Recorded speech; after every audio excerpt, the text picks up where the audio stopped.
Hello everyone, welcome back to another episode of r/MaliciousCompliance. In today's episode, if you care so much about it, just do it yourself. Well, don't mind if I do. Boss makes me rush my work, so I have other plans. Before we get started, make sure to subscribe so you will never miss a video. So let's get started. If you care so much about it, just do it yourself. Well, don't mind if I do. I'm not sure if this fits more with malicious compliance or some kind of revenge, but thought I'd post it here first. I apologize in advance for the length of this post, but I do promise that it's worth it. The cast. Me, the handsome hero who is in his last semester of university.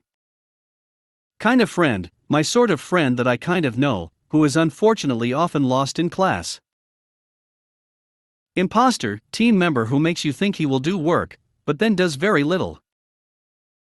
Clueless, team member who never responded when we formed group messages to start the year, then forgot he was in our team until 3 days prior to project presentation. Ghost, responded once or twice, then was never seen or heard from again. Backstory. To start the semester, we were put in assigned teams for 2 group projects, then one massive final project that was nearly half our grade and was made up of a presentation and a final report to be submitted after the presentation with edits made based on feedback. The premise of the presentation was that we research a company, identify strategic challenges, then present our recommendations. Of course, we had to include background analysis, and our recommendations couldn't just be basic ones if we wanted high grades. But when I read it, I thought, man, a 5-person team can do this easily. If only I knew the power of the jinx I unloaded on myself. To start, one team member, Clueless, never responded when I sent emails asking for phone numbers to make a group chat. Then another, Ghost, did absolutely nothing for the 2 group projects. My kind of friend and imposter, however, did participate in those with me, and in one case they actually did more of the work. I will say, however, that the project they did more work on was a 1 to 2 page paper, so it wasn't exactly a challenge. Despite Ghost and Clueless doing Ghost and Clueless things, I felt good about the final project. Imposter and kind of friend appeared to be competent team members capable of doing a decent amount of work. This was great, since kind of friend and I were both seniors, so our motivation levels were approaching 0. Having another helping hand who was more motivated would help motivate us. The beginning of the end. I knew we were in trouble when we started working on a rough draft of the report. In my eternal wisdom, I thought making the 20-minute final presentation will be easier if we do all of the grindy work of the report first, so let's make a rough draft, and then go from there. I initially didn't want to do too much, but the annoyance in my soul at Ghost and Clueless powered me to work for 2 to 3 hours for a week straight on the project. I was able to finish 2/3 of our rough draft paper, leaving 1/3 for 4 other people. I also completed the most difficult parts of our paper, so I assumed that my team could easily handle the rest. At the same time, I also started our presentation. I created a theme and set out the framework for how things should be ordered to make it easier on my team. Despite my efforts, kind of friend suffered what I would call the being lazy disease, and claimed she couldn't figure out how to do her section of the paper. Feeling generous, I wrote it for her, and then created the slides for it. Imposter finally did his single section, and then created his slides. The only problem, however, was that his information was completely wrong, looked like it was written by my 3-year-old cousin, and was arguing against our main argument. Feeling befuddled, I asked him to correct, well, everything. His edits *ked. I then did it myself. At this point we were T-3 days from final presentation. Clueless finally remembers that he has work to do in a team and frantically reaches out. I graciously allow him to complete a single slide so that he feels welcomed. Ghost hasn't been heard from in weeks. The end, for my team. At this point, the anger in my soul is immense. What should have been a breeze to the end of my time in university was becoming a grind that I did not care for. I'm a perfectionist, however, and I was shooting for grade honors at my school, so I would not accept less than an A in this dumb class when I had tougher classes to worry about. I also am a petty and vengeful human when I feel wronged, and I felt pretty wronged. The idea for a master plan was beginning to form, but my team could still redeem themselves. Ghost then no-showed our final presentation. My teammates all didn't remember anything from their slides despite me trying to organize practice time, and being ignored, and one even forgot the order of his 3 slides. Q frantically flicking through to find the info he wanted to talk about. I was now approaching critical mass. My team did no work despite their responsibilities being painfully easy, and they nearly botched the entire presentation that I spent hours working on. The idea of my team receiving any credit for the work I did was a thorn in my side. It finally boiled over when we were making the final report edits. Clueless was writing something just magnificently bad, not relevant, and not needed. I politely asked him to fix this, but he refused, telling me to worry about my own sections. Considering I was the only person who actually knew anything, I was pissed. When he signs off, I fix his crappy work, and then move on with my life. The next day I wake up to a quite angry message, signed off with a message telling me that if you care so much about this report, then just do it all yourself. I'm done. That is when the volcanic eruption of my anger and pettiness exploded. The compliance. The compliance was actually too easy. I'd already done 2/3 of the work myself, and the remaining 1/3 of the work was stupidly easy. I created a new final presentation document with my name alone, and began swapping my new and improved edits to it. I also included all the graphics, charts, and tables I'd made for our PowerPoint. Writing my team members' sections were easy, as it was simple busy work. In one day I did it all, and I went all out. I've never grinded so hard in my life at an assignment, and that's including the grind I'd already done. The report was due 3 weeks after our presentation. I spent 1 week straight working on it, each day double-checking my work, and including layers and layers of citations, appendices, etc. The second week I spent reviewing and fact-checking. I spent the third week drinking with my friends. When it came to submission time, I easily sent mine in when it opened. I made sure to include a note as well to my professor about how it was my report, and mine alone. During this time, my team occasionally texted in the group chat, but not a single person noticed my lack of texting or messaging. When it came submission time, no one said a thing until 2 hours after the deadline, when a team member asked me if I'd submitted it. I said yes. The fallout. Several days after the due date, I receive an email from my professor.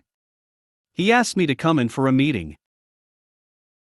At this meeting he grills me about my submission, my team's work, basically everything to see if I was lying.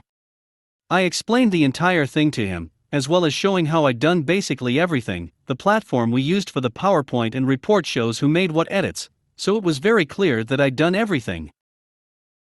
I get a bit of a lecture about how I should have come forward sooner, but he tells me that my report was the best one he's seen in years, and combined with how good I performed during the presentation, he was giving me an A.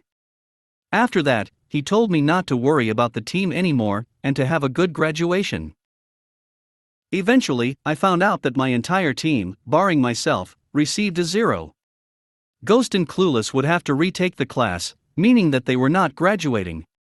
I felt bad about kind of friend getting a 0, but I gave her all the chances in the world to do literally anything. It always turned into Burrito Deleter 23, I just can't think of how to do this. Can you? She also was already taking summer classes to graduate, so whatever. I got some mean messages from Ghost, Clueless, and Imposter, and I'm not sorry to say that I responded in kind. I know some of you may disagree with my actions, but I felt it was warranted and do not care. If you're ever in a team for class, always try to be nice and attempt to do some work. I wouldn't have done this if my team did the bare minimum and acknowledged the work I did, but they chose to do neither. Boss makes me rush my work, so I have other plans. I used to work for a holiday company a few years ago, alright company, but the management team I was working for left something to be desired. I worked in entertainment, but in a technical role. Essentially, I was in charge of lighting and sound for a mid-size, up to 2,000 people, venue. Most of the year it was a one-person job, with a few bits of help from the other entertainment staff, but there was one point in the year that was really challenging. The company I worked with produced 3 finale event weekends, where competitions that were run over the course of the year on the multiple sites would have their grand finals, a big celebration, etc., and were generally a great excuse for us to have a few drinks after a lot of chaos. The usual routine was that a few staff from other sites would come to us, help with the prep and run the weekend with us. I would normally get a couple of people to help me set up the tech that was coming in, as the budgets were huge and the demands were ridiculous. This particular year my manager took a leave of absence, and I was left with the assistant manager, AM. He was, for want of a better phrase, lacking in the management department and was desperately trying to prove himself to be either the boss or manly.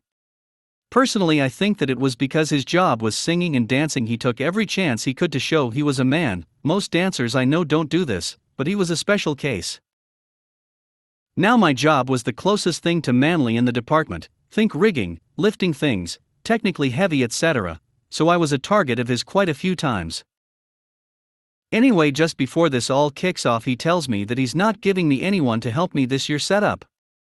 Not much I can do about this, so I realize I've basically got the work of 3 people to do within a week, with no room for error. So I spend about 20 minutes in our shared office working out a schedule for myself, so that I had enough time to do everything.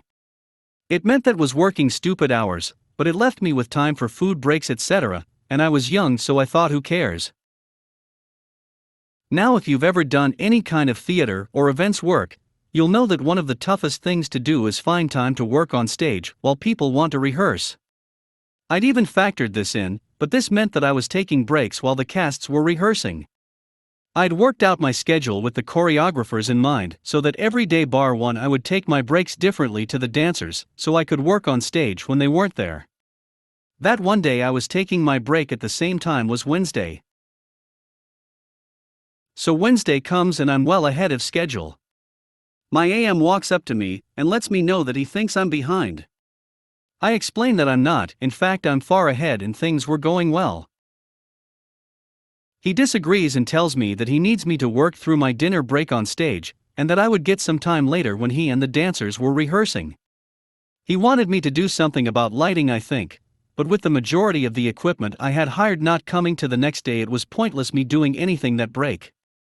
I tried to explain that I had plans, etc. for my break, but it didn't matter. He put his foot down and was adamant I worked as long as I could.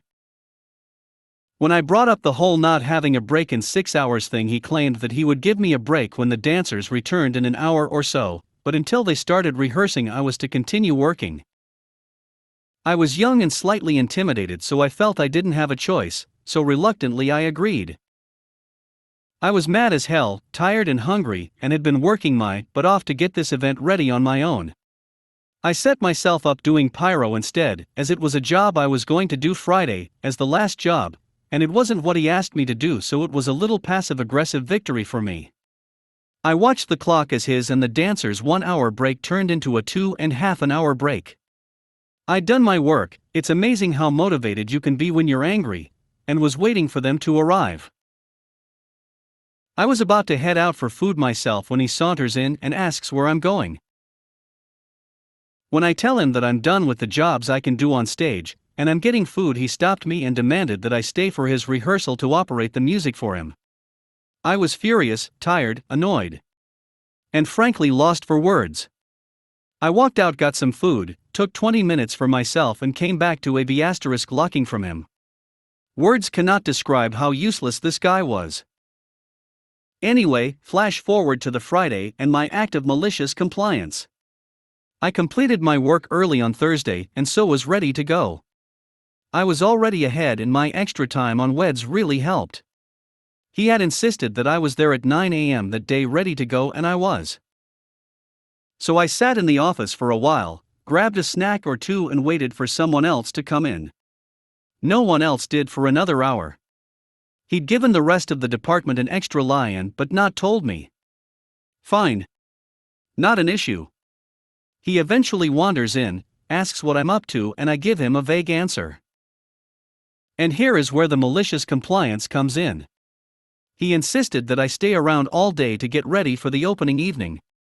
I wasn't allowed to leave site, and he expected me to be either working on the events or in the office. When I asked about when I can have lunch, so I can plan my time, he told me he would tell me when, and if all the work was done. The head of entertainment and the head of the business were coming around that afternoon, so he wanted to make a good impression. I didn't comment, but made a plan. After doing my general safety checks and after making sure everything was working as it should be, a grand total of 30 minutes work, I sat in my office chair, grabbed his newspaper and read it. Over and over. I purposely sat in my chair doing sod all. He didn't specify what I was meant to be doing in the office, so I took it as a time to relax and watch a bit of Sky TV. He doesn't notice me for about 3 hours as he's running around trying to do his job, and the bits he forgot, that was until he heard the management team were on their way. He comes over asking what I'm up to. I tell him that I'm doing as he asked me to stay in the office. He told me to get the venue ready or be in the office. So that's what I'm doing. Starting to panic, he told me to go and do something for the events, to essentially look busy. It went something like this. Have you done the lights? Yep. What about? I've got nothing to do. Really, nothing. I've been ahead of schedule all week. But how? Remember that evening you told me to work when I didn't need to? Well, the work I was going to do now I did then. So I have nothing to do now. Bob, head of entertainment, not real name, is on their way down now, so you need to make sure you're doing something. Okay, will do. I put his paper down and started neatening my desk and filling out my timesheet. You know that kind of busy work where you look like you're doing something, but moments later I was back watching TV. If he wants me to be in the office doing something, I will do. He didn't specify what.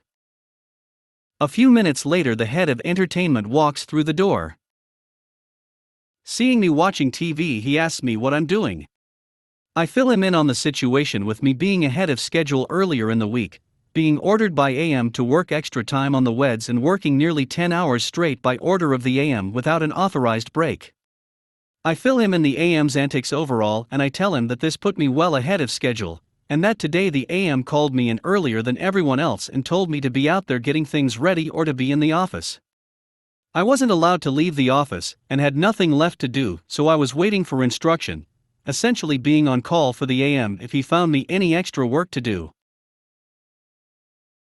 I pointed out at that point the hours that I'd worked that week, and that as I was effectively on call for the AM, I was recording each and every one of the hours I was sitting in the office that morning as work, pushing at least 80 predicted hours for that week and rising if he kept me there till the end of that day without a break.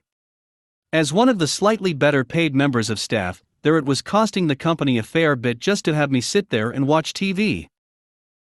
Bob was annoyed. Really annoyed. Annoyed that the AM had broken various employment laws, forced me to work extra time, and had me effectively now being paid to sit in the office and do nothing because the AM couldn't manage his team right. He smiled at me and thanked me for my hard work and told me to grab a long lunch while he chatted with the AM.